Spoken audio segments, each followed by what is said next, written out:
Well, they're not even trying anymore at Lucasfilm and the Story Group. We got to rock.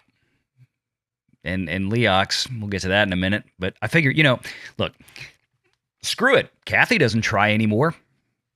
So, I mean, she can get away with insulting fans and putting out garbage and expects everything to be fine. So I'm going to do the same thing.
Hi.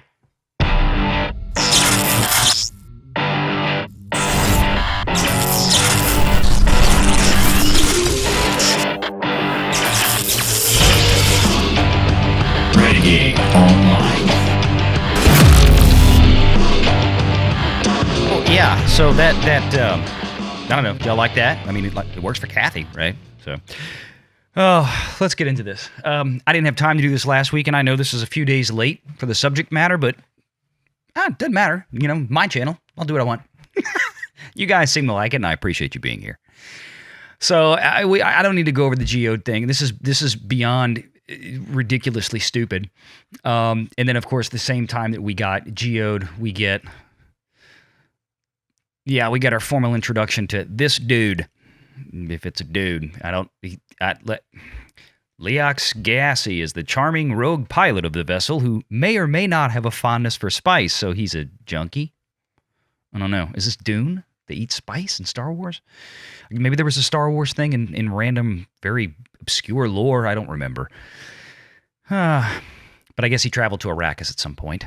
I mean, despite his undeniable good looks, romantic and sexual encounters are not imperative to him. In fact, he identifies as asexual? You keep using the word. I don't think it means what you think it means. Yeah, no, I don't think it does. Asexual is a scientific term relating to reproduction. Like an amoeba reproduces asexually. There is no male-female counterpart. I mean, Leox still looks relatively human to me. Good luck with getting sued by Matthew McConaughey, by the way, since you came out and admitted that you completely based this character on his likeness and didn't pay him. Have fun. Here's what's confusing to me, and this is going to tie into a few stories that have been around the last few weeks, and I'm going to try to wrap them all together here. I haven't really been into comic books for 20-something years, since I was a teenager, and there's just not much out there anymore these days, at least not that's on the store shelves like it used to be when I was growing up. And this is the kind of crap that we get now. Now remember, these are for kids' books. These are young adult novels and then comic books. I'm a little confused as to which characters are going in what, but I think Leox is part of the novels, not necessarily the comic books. So they may have them both. I don't know. I don't care. None of them look appealing in the very least. But if these are young adult novels, why is everything? A few weeks ago, one of the articles to try to gain interest in the High Republic was to talk about, sex and Jedis.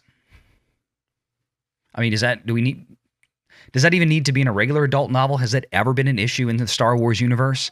I mean, it's kind of always just been left an unsaid thing. You know, we don't need to know everything, but especially in a young adult novel, that we're going to put that in a young adult novel.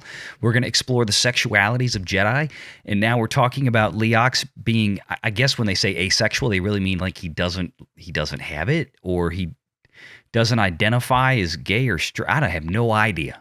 I have no idea. But they gave him a rock. They gave him a rock. And look, don't forget, we found out in Solo that Lando was a pansexual. Maybe he's going to that rock. Who knows? But I don't understand any of this. If this is supposed to be entertaining and get you into the book, good luck with that, Disney. And this is what's so frustrating. I don't know if y'all remember this or saw this. This was from a few weeks ago. Let me pull this up. So we all know with the goof bag characters that we have gotten with with the High Republic, we get Ram, Jamaram, and all these, let's pull up Ram for a minute here. Ram, Jamaram. Jamaram. I like that. Jeff on World Class Bullshitters does that. It makes me laugh every time. Keep doing it, Jeff. We get Ram, right? So I don't know if y'all remember this or saw this, but check this out. That's the High Republic. That is the High Republic in China. This is what China gets, y'all. This is the level of art and animation that Star Wars has given to China.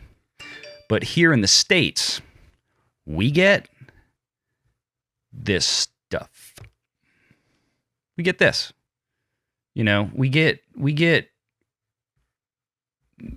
a rock. We get Geode, and we get Ram Jamaram, and we get Leox Gayassy. And why? They don't care about the American market. Let's be honest.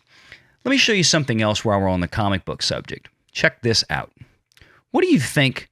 Star Wars High Republic came out, and they said, okay, about 100 to 200,000 pre-orders for the first issue. The first issue, which is not a lot. Usually, follow-up issues after the first issue start dropping sharply.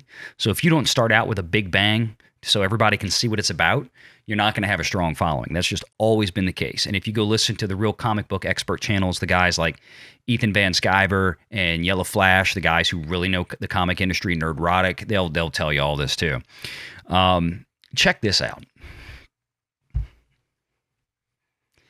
DeadPool in Japan. Now this is right off the Bounding into Comics today. I found this fascinating. The first issue. Now this is on a small digital medium just in Japan.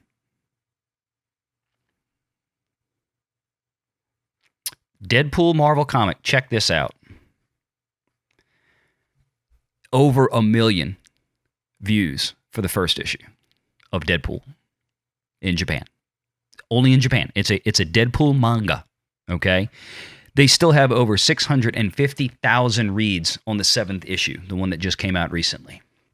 And Kathy couldn't, and that is retail views. That is actual people, end user, customer, consumers reading the book.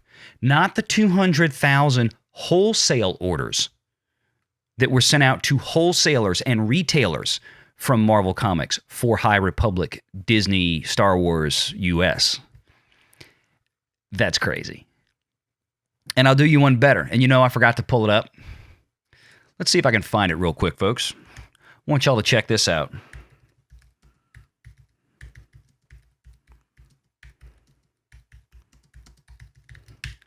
Keanu Reeves, and this might not be the right article. So if you didn't know this, Keanu Reeves, he's doing his own comics, is going through an independent channel. It's called Berserker. Okay? There you go right there. Berserker. He has 650,000 pre-orders for the first issue. Retail. How bad is it at Star Wars right now? And that's going to lead me into a topic that I'm going to get into in a Renegade short that I'm going to drop tomorrow morning around 9 o'clock. So y'all check that out. well, I don't want to give too much away. Y'all hang around till then. So, you look at all this and it kind of tells you that they really, let's break it down. They just don't have any respect for American audiences. They don't. Marvel Comics, Disney, Star Wars, they really either they're this clueless or they have no respect for U.S. audiences whatsoever, and they had better figure it out quick.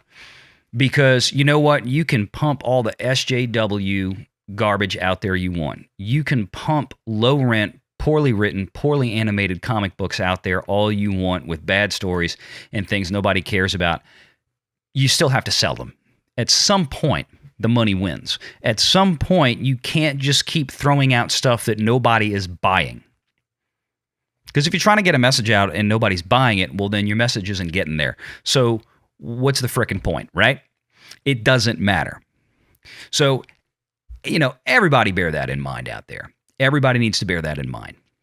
This is something that we need to keep monitoring and to see where this goes because, again, after the investor meeting earlier this week or the annual stockholder meeting, I know there's a lot of frustration out there, and everybody was hoping that Iger or Chapek would say, yeah, we can't stand her and her sales suck.